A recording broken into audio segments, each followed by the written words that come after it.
think I came out here because I had to. I felt like this is something I'd always wanted to do, and I had an opportunity to come to a cabin. I'd kind of like gone to the end of the road and found this place. Things just kind of came together in a way that I couldn't ignore. But at 25, what else, you know, what are you gonna do at 45? Are you gonna do it at 55? Are you gonna do this when you're 60 and you have to like lean over with a chainsaw for an hour? And then you're worried about like your medication and your insurance and mortgage and like all this stuff?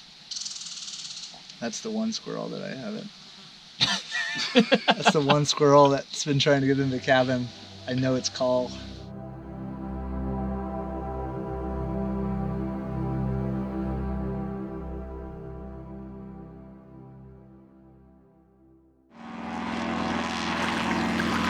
Adios.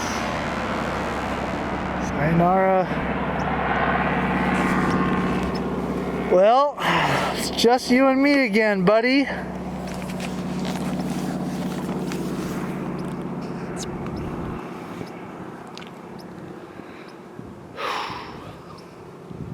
I wanted to show you though something really cool. But the stove is right here. Yeah. Oh, are you Mr. Talkative? He's so talkative today. This is where I put all my wood. Below is the ash. This is where I bake.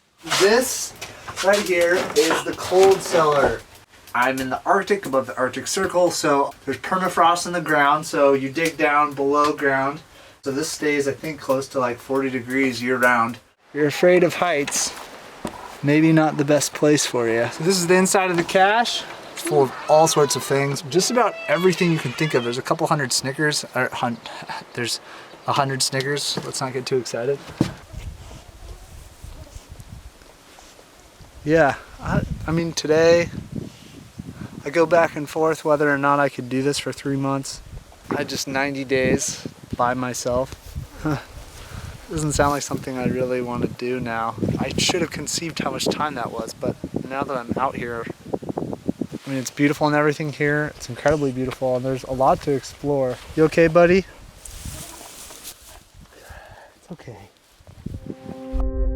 Yeah, so we packed up in Jackson and kind of in a hurry and hopped on a plane from Jackson up to Fairbanks, and from Fairbanks we got on a regularly scheduled bush flight up to Anaktuvik Pass, which is in the heart of Gates of the Arctic National Park.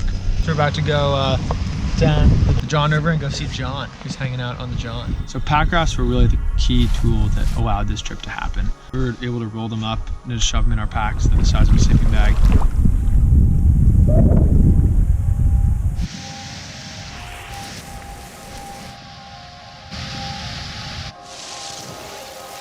You're not going to see it from this angle. You're just going to see wave and then a big V of calm water.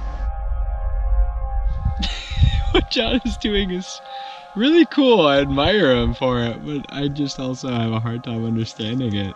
Thinking about where his mental state is just Pandora's box, man. I have no idea what's going on in there. It's day 8. We're just packing up, about to go meet up with John. We've got about a 4-mile hike up that ridge line, and we're gonna meet him on the saddle. I'm on the ridge by Button Mountain.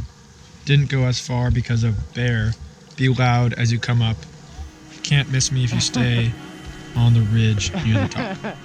Oh yeah, baby. Bring it in for the real deal. My name is John Stember.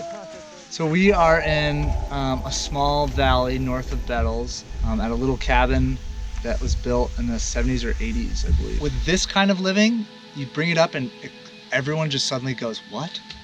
That's what you're doing? Like how? There's something about it that's very like romantically, I think, fascinating for people. I am so in the moment here. It's just day to day. Like I sometimes don't know what I'm doing the next day. And it's so nice to live that way. It really is. I think we overthink our lives so much nowadays. It's so fast paced. It's really hard to come and live slowly. I think it's really hard to like be in the slow water of life in our worlds that we're all familiar with. Oh my God. Look how big this fish is. It's probably what, 18 inches? 20 inches? Look at these fins. Can you see that? Look at that. I think these are the most beautiful fish. It feels like a lot of things that are going on right now are kind of out of my control. It's been really cool to like go back to things that are just like, you can't argue with water and hauling a jug of water. There's no double meaning behind it. It's just like, that's what you're doing. You're not thinking about anything else but pulling the jug of water out, like splitting wood. These are things that are like, there's just like a pure truth in them, I guess that's how I'd put it. I don't want to be the cop out because I feel like people think like everyone who like comes out here is like curmudgeonly and like it's like the world is, you know, gonna end and apocalyptic and stuff. I'm not saying that you think that, but I just want to squash that because that's not necessarily why I felt like I came out here. I don't feel like I'm paranoid or like prepping for the end of the world. I also don't hate people. I love people. I'm out here because this lifestyle is extinct or on the edge of being extinct.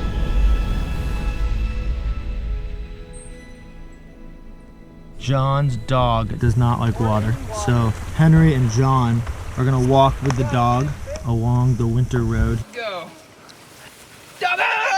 Yeah, you made it look Been easy. hiking for a solid 10 hours. If you asked me to come up with my nightmare scenario of a hiking trail, I could not have come up with something this bad.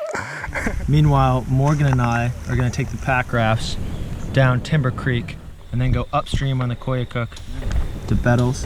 And we're gonna meet John and Henry there in 2 days. There's a little thing of rhubarb over there. It's pretty big now, right? There's like a big thing of rhubarb. When I first got here, it was really tiny. And I saw a photograph, like how little it was when it started and how big it is now. And I was like, holy shit, rhubarb's grown a ton and I didn't even notice. It's because the changes have occurred so small, at such a minimal basis every day. And that's how I feel.